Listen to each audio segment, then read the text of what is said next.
నేను ఎప్పుడూ అంతఃపురంలో ఉంటాను అంతఃపురంలో ఉంటాను అని ఇంత గొప్పగా చెప్తున్నావు కదా శేషుడా, నేను నిన్ను ఒక మాట అడుగుతాను చెప్పు.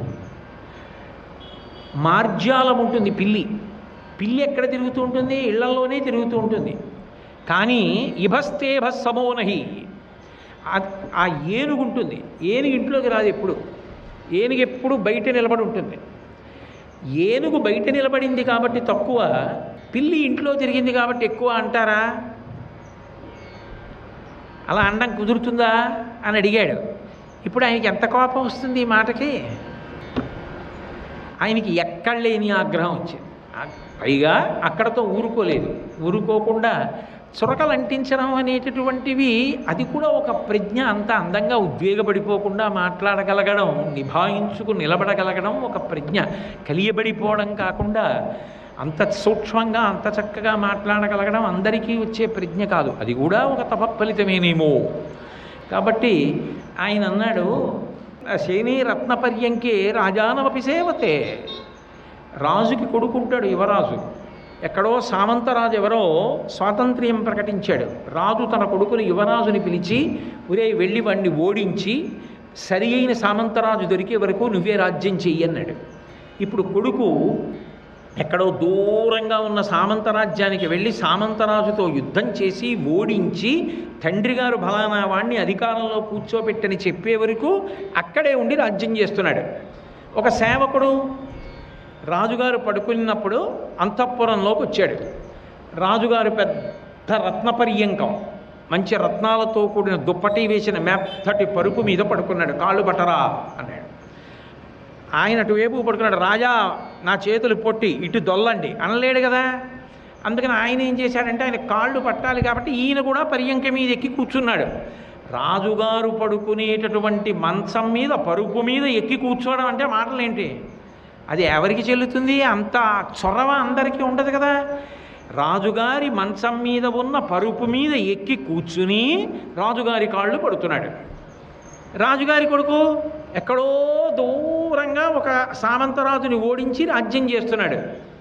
రాజుగారి కొడుకు రాజుగారికి దూరంగా ఉన్నాడు కాబట్టి తక్కువని, రాజుగారి సేవకుడు రాజుగారి పర్యంకం మీద కూర్చుని కాళ్ళు పడుతున్నాడు కాబట్టి ఎక్కువని చెప్పగలవా శేషుడా అని అడిగాడు. శైనే రత్నపర్యంకే రాజానం అభిసేవతే. అందుకని కొడుకు కన్నా సేవకుడు గొప్ప అని అడిగితే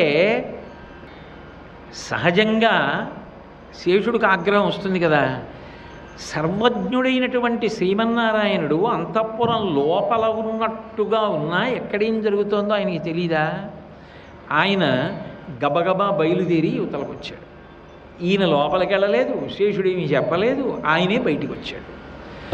ఆయన అన్నీ తెలిసిన్నవాడు. పరిపాలన అంటే ఎంత గొప్పగా ఉండాలో, ఎంత బాగా మాట్లాడాలో, ఎంత చక్కగా వ్యవహారం దిద్దాలో, ఎవరికి ఎలా పాఠం చెప్పాలో, ఇప్పుడు కంఠం పెంచాలో, ఎప్పుడు కంఠం దించాలో తెలిసి ఉండాలి. తెలిసి ఉండకపోతే కార్యక్రమాన్ని నిర్వహించలేరు. అది పరిపాలన దక్షత. అది సహజంగా కొందరి యందు ప్రకాశిస్తూ ఉంటుంది. అందుకని ఆయన గబగబా వచ్చాడు. వస్తుంటే శేషుడు చూశాడు.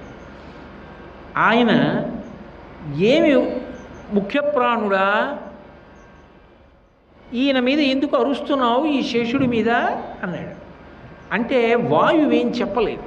మహానుభావుడు, ఆయనకి మనం చెప్పాలా అని నించున్నాడు.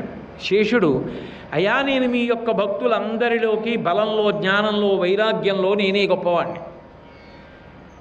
అటువంటి నన్ను, మీకు కొడుకుల కన్నా ఎక్కువైనటువంటి నన్ను లెక్క పెట్టకుండా లోపలికి వెళ్ళిపోతున్నాడు. నేను ఆపాను. ఆపితే ఇగో పిల్లి అన్నాడు, ఏనుగు అన్నాడు, సేవకుడు అన్నాడు, కొడుకు అన్నాడు, ఇవన్నీ చెప్తున్నాడు. నన్ను ఇబ్బంది పెట్టేటటువంటి మాటలు మాట్లాడుతున్నాడు అన్నాడు. అంటే ఆయన వాయువు వంక తిరిగి అన్నారు, ఏమి ఈ శేషుడు ఇబ్బంది పడేటట్టుగా ఏం అలా మాట్లాడుతున్నావు వాయువా అన్నాడు. ఆయన ఏం మాట్లాడాడు. వెంటనే నేల మీద పడి సాష్టాంగ నమస్కారం చేసి ఊరుకున్నాడు. ఆయనకి తెలుసు ఏది తప్పో ఏది ఒప్పో. ఎందుకు మనం మాట్లాడడం ఎందుకు? సర్వజ్ఞత్వం ఉన్నటువంటి పరమాత్మ దగ్గర మాట్లాడవలసిన అవసరం ఉంటుందా? వాయువేం మాట్లాడలేదు. సర్వం శ్రీ ఉమామహేశ్వర పరబ్రహ్మార్పణమస్తు. స్వస్తి.